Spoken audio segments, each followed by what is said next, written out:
had a patient ask me the other day, hey, is my eye floater a good floater?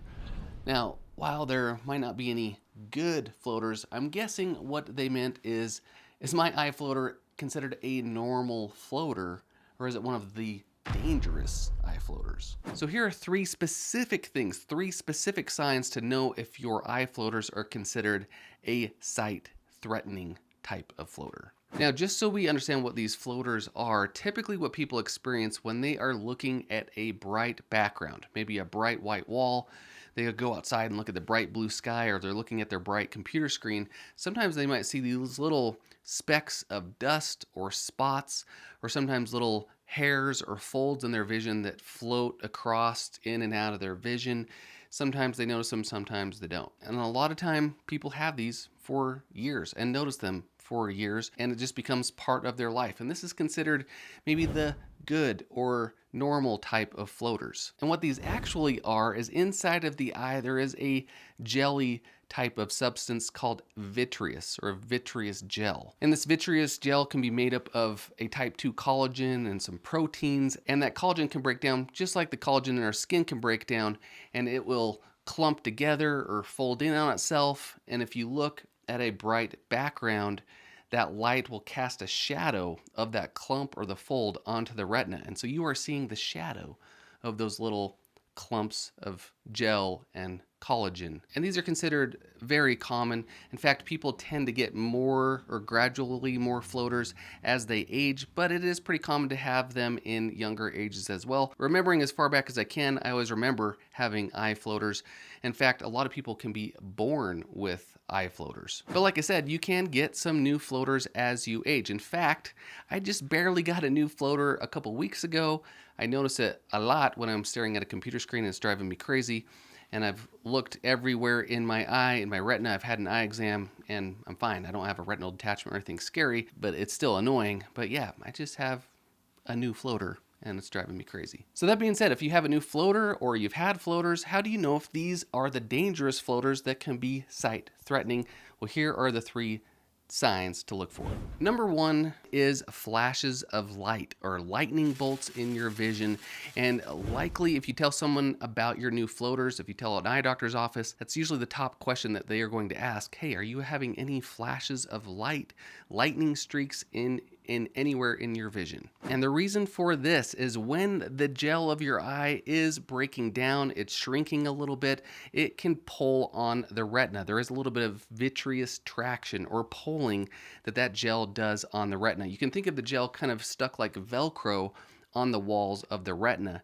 And when it kind of shrinks down or breaks down, it can pull a little bit. And that traction or pulling will excite the retinal cells. The retinal cells will send a signal back to the brain, and the brain receives a signal, tries to interpret it, and thinks, hey, I must be seeing lightning streaks over here from that pulling on the retina. Now, like I said, the gel does contract as we age, and so there are a lot of people that do experience these flashes of light and still not get a retinal detachment. Something that is fairly common as that gel contracts, the vitreous cortex, the outer layer of that gel, does shrink down and peel away from the retina. Instead of causing a retinal detachment, it peels away, and this is what's called a posterior vitreous detachment. Now, this can cause lightning streaks, flashes of light. It can also cause a new big floater. And I did a full video on this. If you wanted to check out the video, I'll put the link in the description.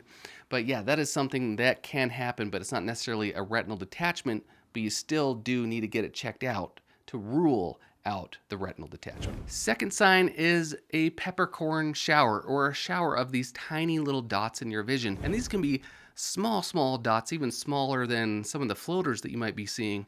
And this could be little blood cells from blood or a tear in the retina. This is called a vitreous hemorrhage. Very common to see if there is a tear in the retina that causes a bleed. Sometimes people can see the individual blood cells floating in the vitreous. Peppercorn shower, if you see this, could be a bad sign. And number three is the curtain. This can be a dark black curtain or black edge to the peripheral of your vision. It can happen also in the middle.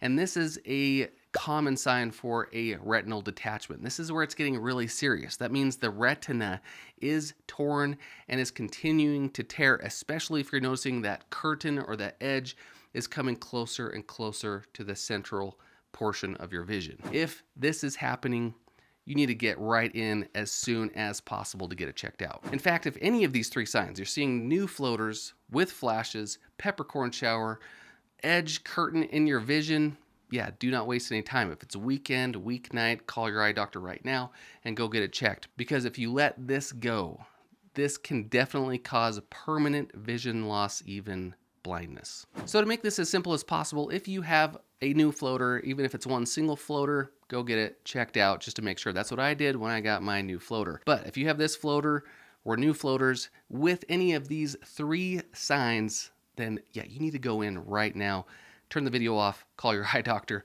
because this is an emergency and can be very dangerous and sight threatening. Here's a quick diagram comparing normal or good floaters, as that patient put it, versus the dangerous sight-threatening floaters. Or also put that in the description so you can check that out. In the meantime, you can also check out this video right here that goes over more details about floaters and specifically the treatments and new possible treatments for eye floaters as well.